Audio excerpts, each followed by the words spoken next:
Okay, let's jump right into this explainer because we are looking at something truly fascinating today.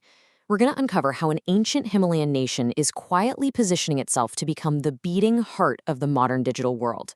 When most of us think of Nepal, we picture Mount Everest, right? We think of high altitude treks, deep spiritual retreats, maybe the beautiful scenery. But there is a massive structural transformation brewing right underneath those snowy peaks. Today, we're exploring this wild intersection of geography, high-end technology, and climate. We're going to see exactly how the very same rushing rivers and towering mountains that have defined Nepal for centuries are now turning it into a highly strategic player in the massive global artificial intelligence boom. And it all stems from one really big problem. To solve the staggering energy demands of the booming AI industry, operators are having to look far beyond traditional tech hubs. Think about it. Every single time you query a language model, stream a dynamic recommendation, or generate a piece of digital art, there are massive computing warehouses somewhere in the world doing all the heavy lifting. And those warehouses, they are severely straining global power grids.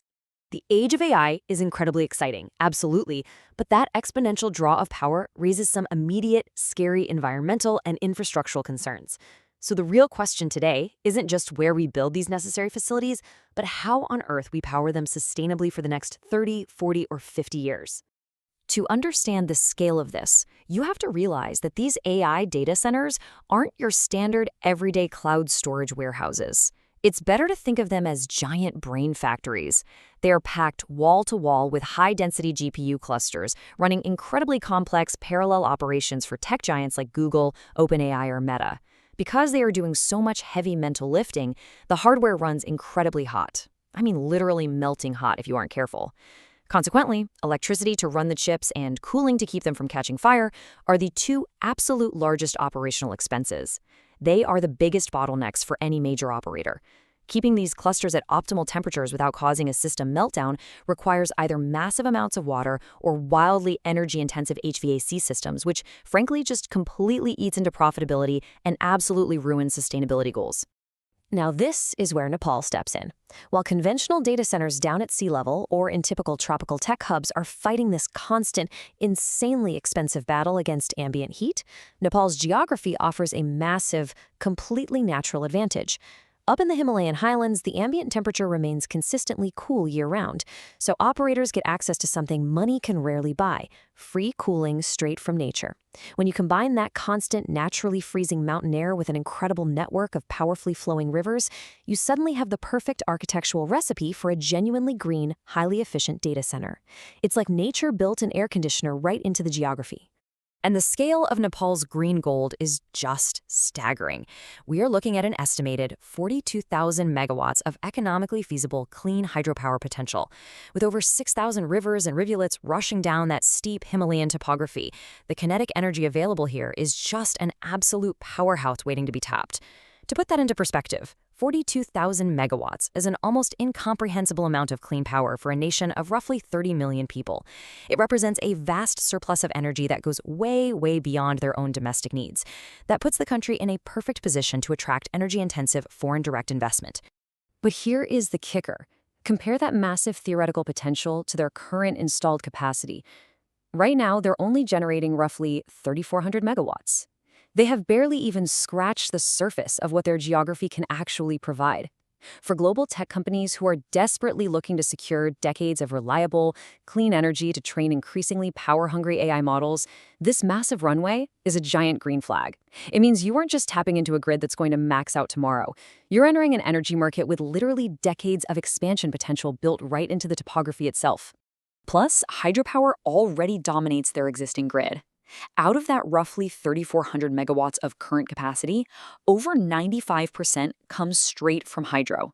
Solar makes up a tiny little sliver, and dirty thermal energy? It is practically non-existent. This means Nepal is perfectly positioned to run near-zero carbon facilities today, not in 10 years, today. This aligns flawlessly with the country's pledge to reach net zero carbon emissions by 2045.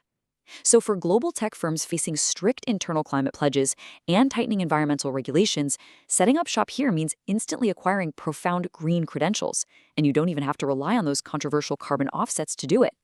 Beyond just the climate perks, Nepal has a geographic trump card. It sits strategically right between India and China, two absolute data-hungry giants. And it offers energy costs that are approximately 30 to 40% lower than what you'd find in neighboring India. By operating as a neutral tech hub, Kathmandu can serve as an incredibly efficient, low-latency data routing center for both of those massive markets. And, crucially, it provides a location totally free of the immediate data sovereignty conflicts that constantly complicate cross-border tech operations in that region. Now, sure, navigating the relationships between two technological superpowers requires some serious diplomatic finesse, but the economic upside is completely undeniable. So how does this actually work mechanically?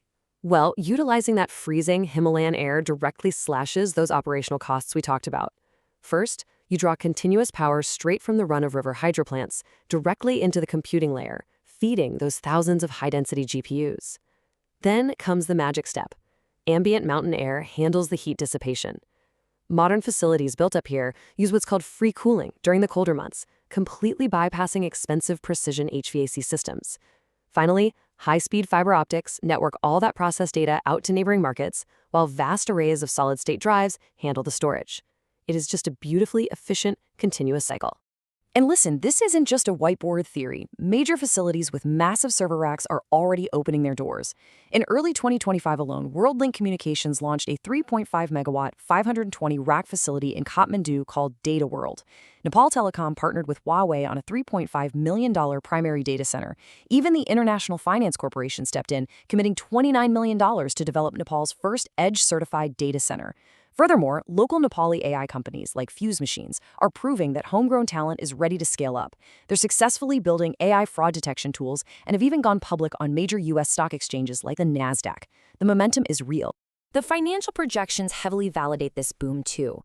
Right now, the data center market in Nepal sits at a respectable $407 million. But if you look ahead to 2035, it is projected to leap to over $1.1 billion, growing at a compound annual rate of over 10%.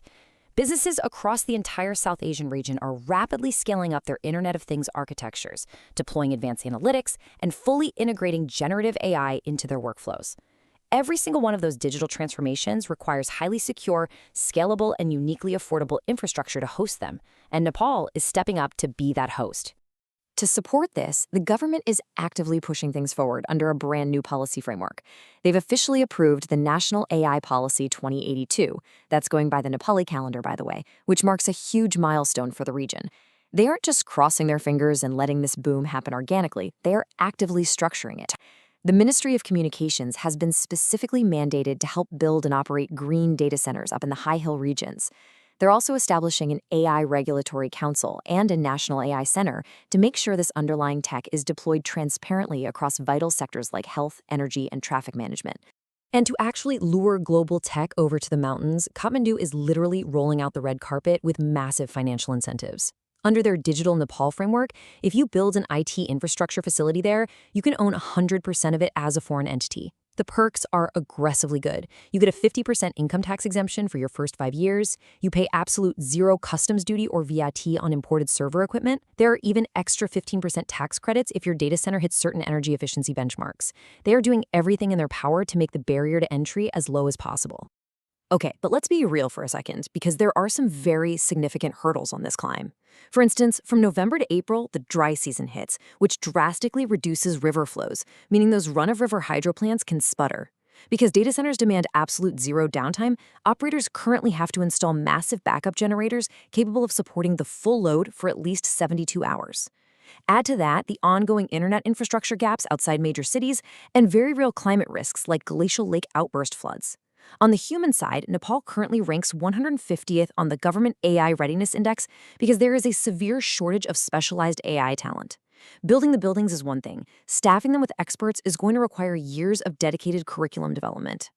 But that brings us directly to the human element, and it's precisely why this technological shift matters so profoundly. For decades, Nepal's biggest export has arguably been its human capital. Skilled workers leaving for the Middle East, Europe, or the US, relying heavily on tourism and remittances. By bringing the physical heart of the digital economy directly into the Himalayas, Nepal is aiming to completely flip that script. The ultimate goal here is to export intelligence, not intellects. If they can sell compute power, algorithms, and cloud services to the rest of the world, young Nepalis can build cutting-edge, world-class tech careers without ever having to leave their homeland. So as the mountains that once made Nepal incredibly remote become its greatest global asset, it leaves us with one massive, lingering question. Who will ultimately control the data flowing through the Himalayas?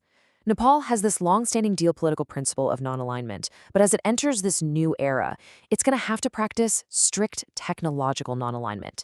They will need incredibly robust data protection laws to ensure they aren't just acting as a cheap battery for foreign tech giants, but rather as the masters of their own autonomous digital infrastructure. The whole world is watching this space closely, and clearly, Nepal is climbing fast.